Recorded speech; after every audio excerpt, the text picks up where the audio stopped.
Bon, ça fait quand même quelques temps qu'on n'a pas entendu parler d'Apple, sauf un petit peu évidemment en début d'année. Mais attention, hein, ça va changer parce que boum, dès la rentrée, Apple a un programme bien chargé. iPhone, MacBook, iPad et AirPods, Apple va annoncer du lourd sur cette deuxième moitié d'année 2021. Et comment on le sait? C'est grâce au journaliste, on va dire, le plus réputé dans l'univers Apple. Il s'appelle Mark Gurman et il travaille pour Bloomberg. Et ce gars-là, Mark Gurman, on peut vraiment le prendre au sérieux. Et d'ailleurs, il avait déjà fait ça l'année dernière et ses prédictions, elles s'étaient toutes avérées. On va commencer évidemment avec l'iPhone 13, enfin plutôt les iPhone 13 parce qu'on en attend 4, iPhone 13, iPhone 13 mini, iPhone 13 Pro et iPhone 13 Pro Max. Quoique, selon certains bruits de couloir, en fait ces iPhones ne s'appelleraient pas iPhone 13 mais iPhone 12S. Parce que comme on va le voir ensemble, les évolutions qu'on attend sur ces téléphones, elles sont pas non plus waouh, c'est vraiment plus des optimisations, des ajustements par rapport aux iPhone 12 de l'année dernière. En résumé, on retient surtout un petit lot de nouveautés. Premièrement, l'écran 120 Hz pour les 4 modèles. Tout le monde a du 120 Hz, à peu près comme toute la concurrence sur Android, sur le haut de gamme. Et plus bas d'ailleurs. Il y a du 120 Hz jusqu'au Redmi.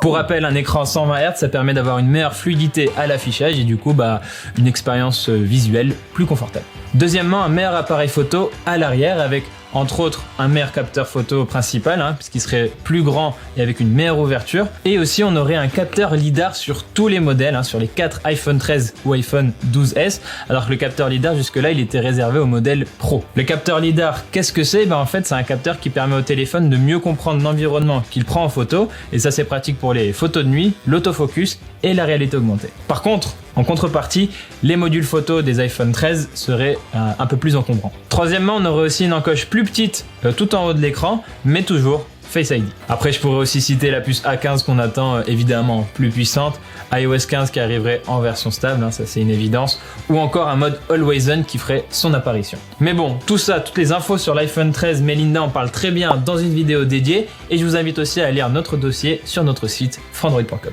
On va maintenant passer à un autre produit attendu du côté de chez Apple pour cette fin d'année 2021, et il pourrait être plus excitant que les iPhones. Je parle évidemment du futur MacBook Pro M1X. Because in my country we say M1X. Ce MacBook Pro M1X, il s'appellerait comme ça pour une bonne raison. Tout simplement parce qu'il s'appuierait sur une version optimisée de la puce M1 qu'Apple avait introduit l'année dernière en 2020 et qui nous avait beaucoup impressionné et qui en vrai nous impressionne toujours aujourd'hui, que ce soit en termes de performance ou d'autonomie. Ce nouveau MacBook Pro M1X, il aurait d'ailleurs une diagonale de 16 pouces et il veut sans doute marquer la différence comme il se doit avec le modèle de 2019. Et comment il va faire ça? On parle notamment d'un nouveau design, d'une recharge MagSafe, d'un plus grand nombre de ports pour la connectique et aussi d'un retour du HDMI et du lecteur de carte SD. En vrai, pour toutes les personnes, pour les professionnels qui ont besoin d'un MacBook Pro pour travailler, cet ordinateur, il a de quoi séduire quand même, a priori en tout cas. On passe maintenant à l'iPad mini, que je n'ai pas devant moi d'ailleurs, je sais pas pourquoi j'ai fait. Parce qu'il est mini. Parce qu'il est mini, on le voit plus. On n'a pas trop d'informations pour le moment autour de cet iPad mini, mais on peut déjà s'attendre à des transformations à la sauce iPad Air, du coup moins de bordure autour de l'écran, c'est quand même plus chouette, c'est quand même plus beau, et aussi des performances améliorées. Et entre nous, on peut aussi espérer quand même une petite compatibilité avec le Pencil 2, ça fait plaisir.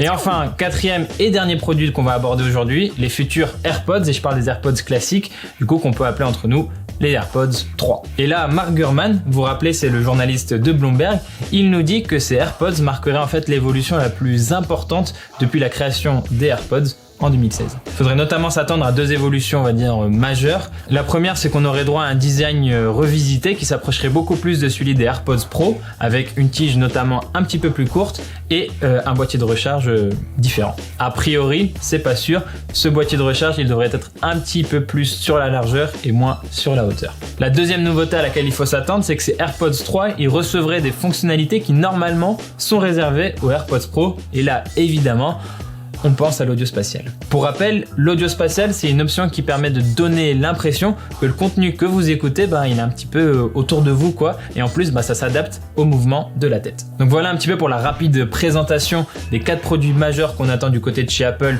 pour cette deuxième moitié de 2021. Et d'ailleurs, il y aura peut-être aussi d'autres produits, mais voilà, là, c'était les 4 qu'on attend le plus. Maintenant, on peut se demander comment la marque va faire pour présenter tout ça, parce qu'il y aura une grosse conférence On pense pas ici de notre côté, on pense plutôt que ce sera comme l'année dernière où il y avait grosso modo une conférence par mois, du coup une keynote en septembre, une autre en octobre, une autre encore en novembre, et comme ça, Apple rythme bien la fin de l'année et présente tous ses produits.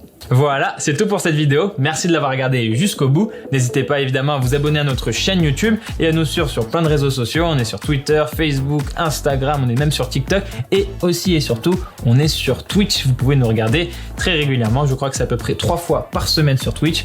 On parle de tech, on parle de tout et on fait ça dans la bonne humeur. Allez, moi je vous dis à bientôt dans une prochaine vidéo sur Frandroid.